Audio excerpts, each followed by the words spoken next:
ये तारीख हमारी यादों में हमेशा के लिए बस गई है। 26/11, दहशत की एक रात। एक ऐसी रात जिसने मुंबई को बल्कि पूरे देश को हिलाकर रख दिया।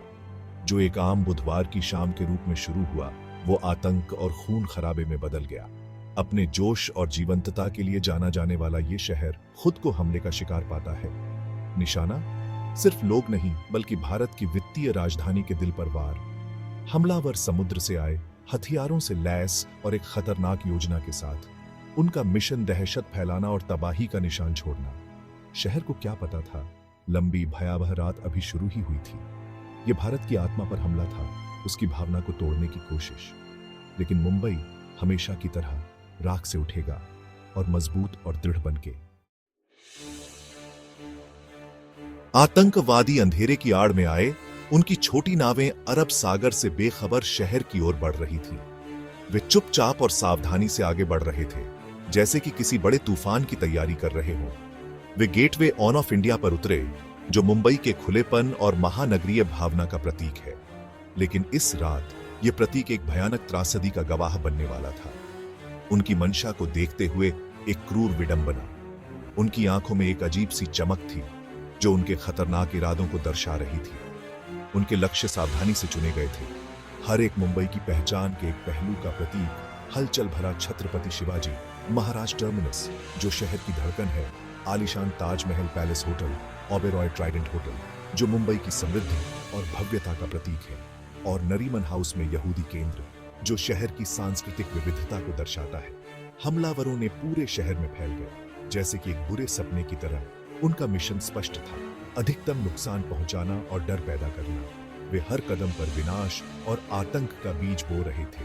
उनकी पसंद के हथियार AK-47 राइफल, जो उनके क्रूर इरादों का प्रतीक थे।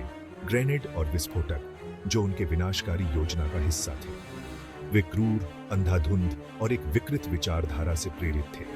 उनके मन में केवल विनाश और आतंक का विचार था। उनके आगमन ने एक लंबी और भयानक रात की शुरुआत को चिह्नित किया। एक ऐसी रात जो कभी न भूलने वाली थी। एक ऐसी रात जो शहर के लचीलापन और उसके लोगों के साहस का परीक्षण करेगी। यह रात मुंबई के इतिहास में हमेशा के लिए दर्ज हो जाएगी। छत्रपति शिवाजी महाराज टर्मिनस, मुंबई का प्रसिद्ध रेलवे स्टेशन, हमेशा की तरह जिंदगी से भरपूर था। यात्री अपनी ट्रेन पकड़ने के लिए दौड़ रहे थे। विक्रेता अपना माल बेच रहे थे, और शहर की जानी पहचानी आवाजों से हवा गूंज रही थी। तभी गोलियों की आवाज ने शाम के सन्नाटे को तोड़ दिया। 2 आतंकवादी, अजमल कसाब और इस्माइल खान, स्टेशन पर धावा बोल दिया। अंधाधुंध गोलियां चला दी। हमलावरों ने कोई दया नहीं दिखाई। उनका एकमात्र उद्देश्य मारना और अपंग बनाना था। कसाब अपनी ठंडी, भावहीन आंखों से इस बर्बरता का चेहरा बन गया। उसकी छवि एक भयभीत राष्ट्र की यादों में बस गई। CST पर हमला शहर की जीवन रेखा पर सीधा हमला था। मुंबई की भावना को पंगु बनाने का प्रयास था। ताजमहल पैलेस होटल, एक वास्तुशिल्प चमत्कार और मुंबई की भव्यता का प्रतीक, अगला निशाना बन गया।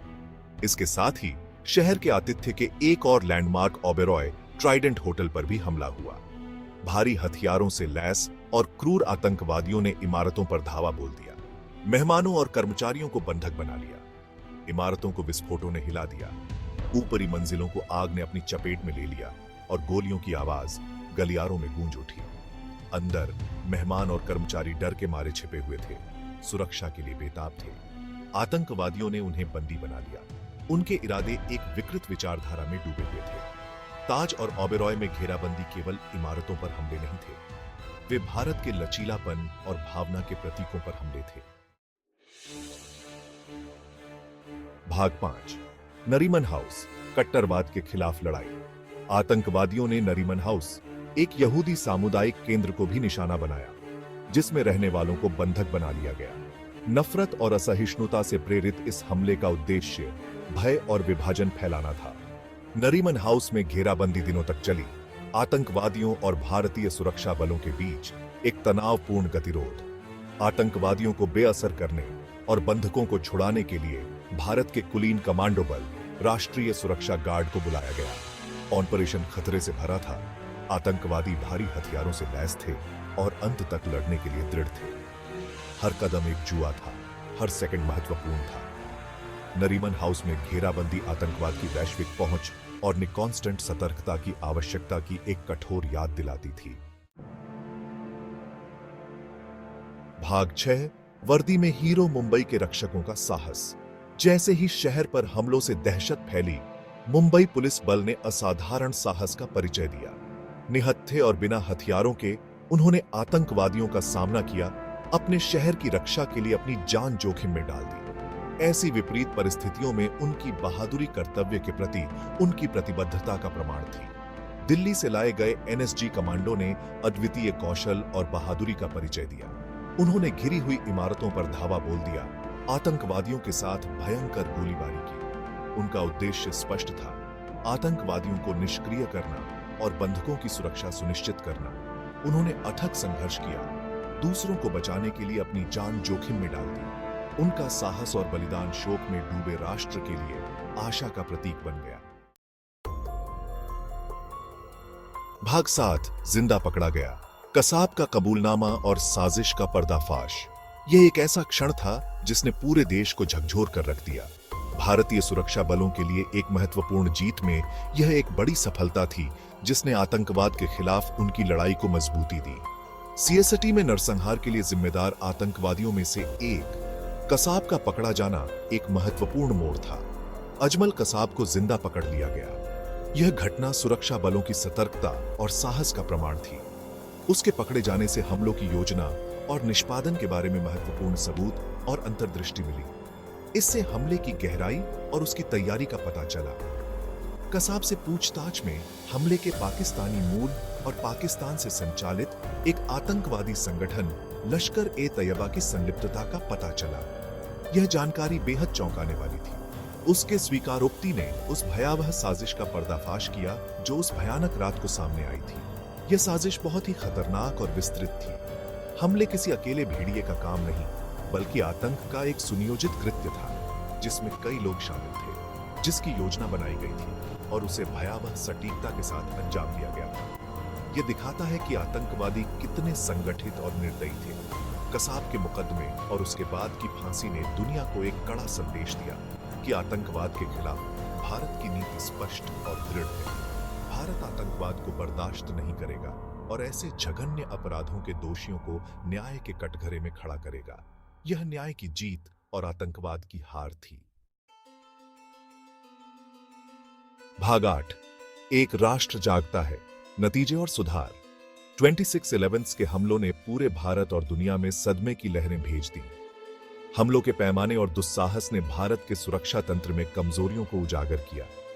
राष्ट्र आतंकवाद की कठोर वास्तविकता और अपने शहरों के दिल पर हमला करने की उसकी क्षमता के प्रति जाग गया। हमलों के कारण भारत के सुरक्षा ढांचे का एक बड़ा सुधार हुआ। नए सुरक्षा प्रोटोकॉल लागू किए गए, खुफिया जानकारी साझा करने को बढ़ाया गया और एनएसजी को मजबूत किया गया। सरकार ने भारत के विशाल समुद्र तट की भेद्यता को पहचानते हुए तटीय सुरक्षा को मजबूत करने के लिए भी कदम उठाए। 26/11 के हमले आतंकवाद के खिलाफ भारत की लड़ाई में एक महत्वपूर्ण मोड़ थे, जिससे आतंकवाद विरोधी प्रयासों के लिए अधिक सक्रिय और समन्वित दृष्टिकोण अपनाया गया। भाग 9, आत्मा पर निशान। दिवंगतों को याद करते हुए उनकी स्मृति का सम्मान करते हुए 26/11 के हमलों ने मुंबई और राष्ट्र की आत्मा पर एक अमिट छाप छोड़ी। हमलों में 166 निर्दोष लोगों की जान चली गई, जिससे दुख और क्षति का सिलसिला निकल गया। उनके साहस, लचीलापन और बलिदान की कहानियां हमें प्रेरित करती रहती हैं। हम पीड़ितों, नायकों और उस भयानक रात को किए गए बलिदानों को याद करते हैं। उनकी स्मृति आतंकवाद की मानवीय कीमत और इसके खिलाफ एकजुट होने के महत्व की याद दिलाती है। हम आतंक के खिलाफ लड़ाई जारी रखकर भय और हिंसा से मुक्त दुनिया के लिए प्रयास करके उनकी स्मृति का सम्मान करते हैं। भाग 10, एकता में ही बल है, सतर्कता और लचीलापन का आह्वान। यह समय है जब हमें एकजुट होकर खड़े होने की आवश्यकता है।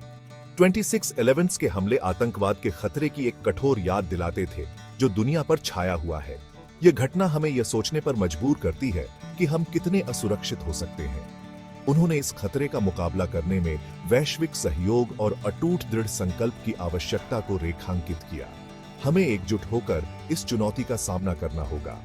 मुंबई की भावना, प्रतिकूल परिस्थितियों में उसका लचीलापन हम सभी के लिए प्रेरणा का काम करता है।